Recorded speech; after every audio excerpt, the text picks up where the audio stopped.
Try eating oysters. They're technically considered vegan by some people.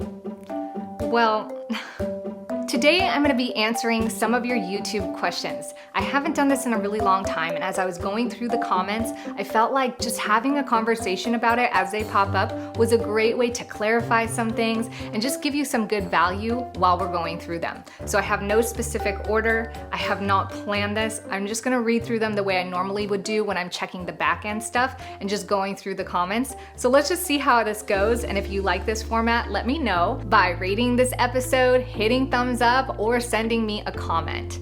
Let's begin. First comment by Cool Cat. Miss MJG, you deserve 1,000,000 subs.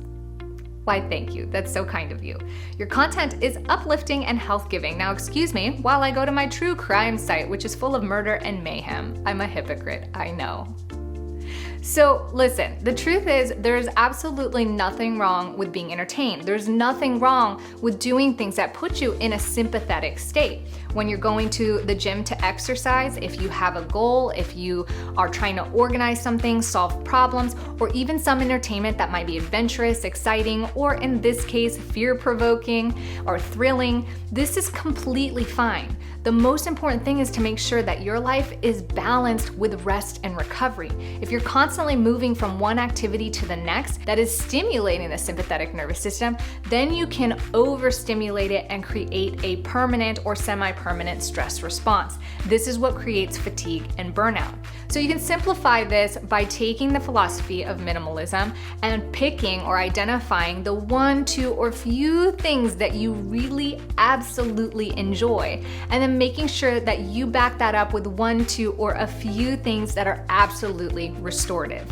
If those activities can tackle both, consider it a bonus. So I'm just gonna respond to this comment because it keeps coming up on one of my floor sleeping videos. Caveat, I no longer floor sleep for multiple different reasons. I answered this in another video that I'll link in the cards or the show notes. So the comment reads as this: where do you get that kind of pillow? All I can find is puffy overstuffed pillows. I hate them, LOL.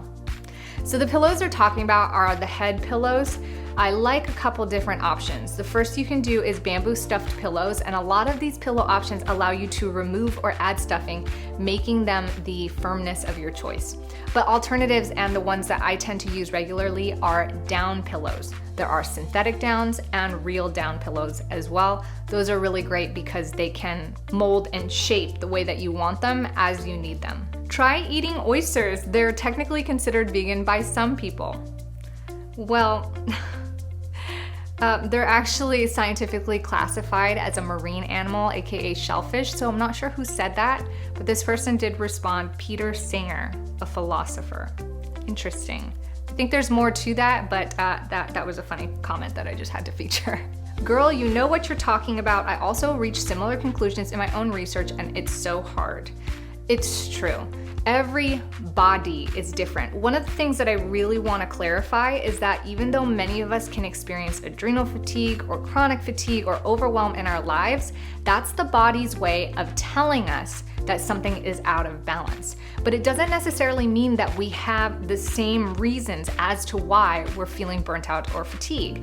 So that's why it's really important to get tested. Oftentimes when you can pinpoint certain aspects of yourself that are unique or different from other people, where your hormone levels are at, what things may cause sensitivities or allergies in your environment or food, how your gut health is, if you have an overdose of candida or heavy metals, all these things that can create imbalance, identifying the things that most pertain to you allow you to start to tackle them and feel better incrementally.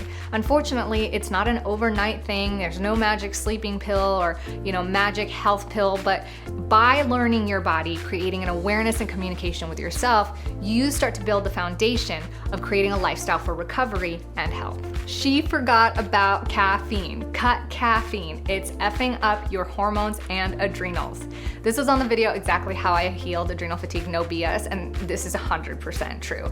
I cut caffeine. I don't know why I left it out of the video. I actually forget what I left out or included in the video. I think I just included the most pertinent things, and because I'm not normally a regular caffeine drinker on the daily, it's something that slipped my mind, but 100%. Caffeine tends to create havoc in hormonal levels. It kind of supports your body on a fake level of energy that your body's not creating for itself. So it's very difficult to be able to identify that your body's out of balance or needs more rest when you're constantly relying on caffeine. And because it's so easy to just consume more caffeine to make yourself feel better, you can actually put yourself in a further deficit than you normally would when you don't have caffeine to support your energy.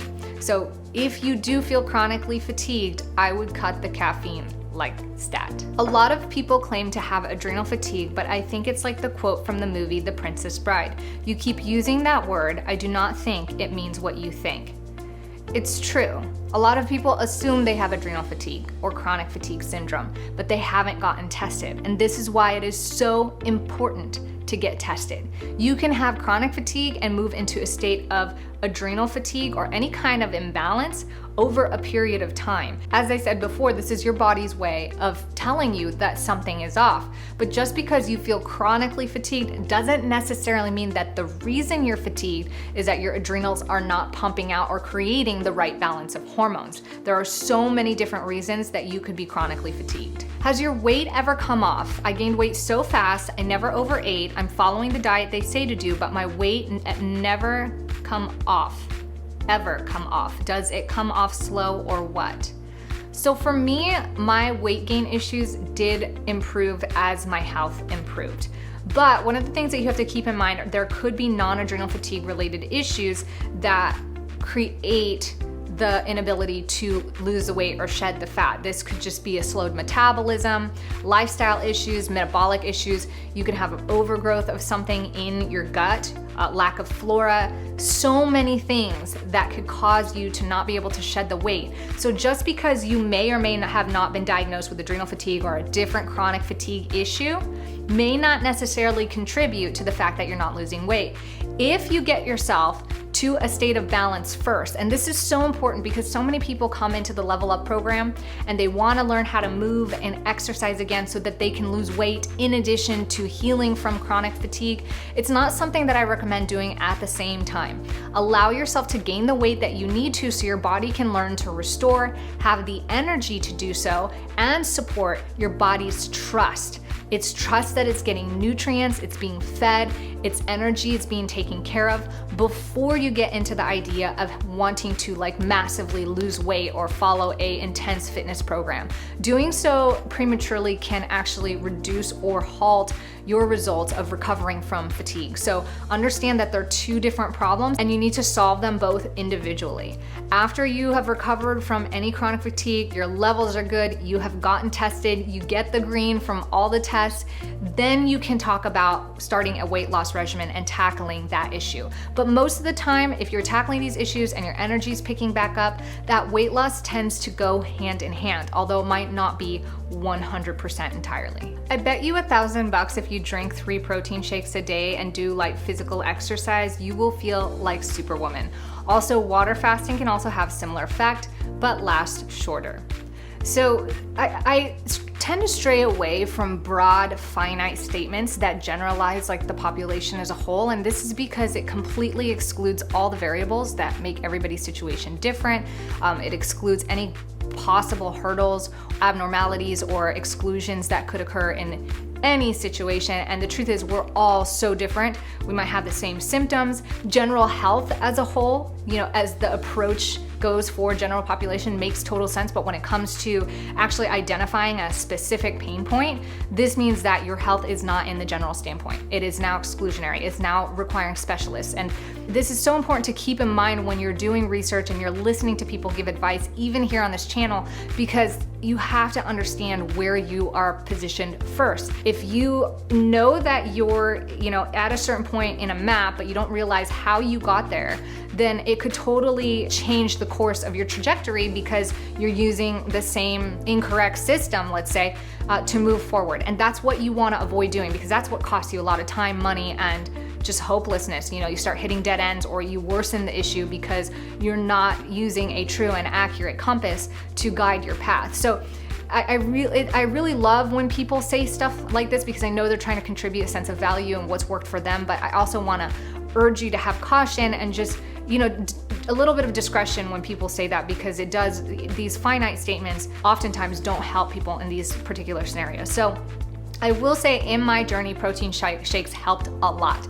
I like protein shakes, plant-based protein shakes, not dairy-based, because they oftentimes include a lot of nutrients and vitamins from other plant-based ingredients, and most of them are whole, and you can find a lot of good stuff on the market now. I mean, years ago, it was very difficult to do so.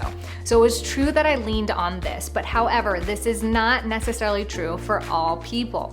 Exceptions do arise. For the stage that I was in, it was actually not good for me to do light physical exercise. Exercise for me looked like just showing up, sitting on my mat, and breathing. Sometimes it looked like taking a 10-foot walk in my garden and finding a bench to sit on and breathing. And so it is important that depending on the level of chronic fatigue you have, that you not push yourself or go on some journey because somebody else tells you that it's worked for them. You really have to consider where you're at. And that performance expectation is so key to keep in check, because it is so easy to look back at what you used to be able to do, what you think you should be able to do, or what somebody else is doing, and expect yourself to do that. That's gonna cause a lot of problems. You have to be really open to the authentic standpoint of where you are and realize that it's only temporary.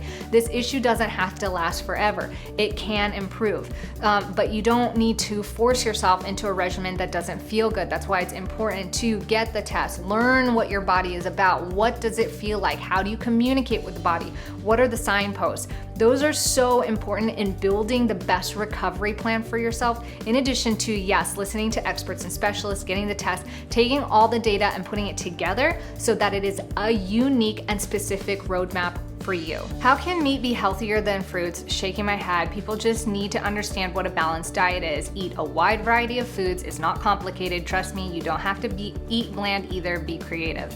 This is totally out of context. Nothing in this video implied that meats were healthier than fruits, but rather that the absence of meat in my particular diet was not enough to sustain on just fruits and veggies alone. However, if you're dealing with a chronic issue that has evolved over a longer period of time, the issue does indeed become complicated. So these oversimplified, finite blanket statements really bother me because they exclude all the things that we mentioned before. So that's gonna be it for today's Q&A. I hope you enjoyed it. I hope you got something out of it. It was just a great way to clarify some of the thoughts and ideas that were being expressed out there.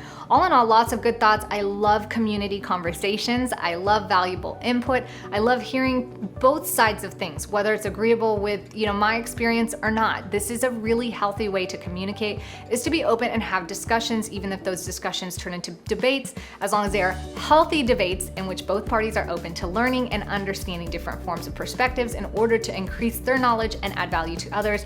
This is an amazing place to be, and so I appreciate you guys for contributing. Thank you for your comments, thoughts, and just being a part of this wonderful community. I'm so honored to be a part of your journey, and I look forward to us growing and learning more together. Hey fam bam, thanks for joining me in today's episode. If you haven't yet, get registered for my free webinar training, Better Energy for a Better Life. You guys voted on this training. I worked really hard to put together some really valuable tips and insight on the fastest way to grow your energy on time, things that you could get started doing right now. So make sure you check out that link and get signed up. Can't wait to see you there.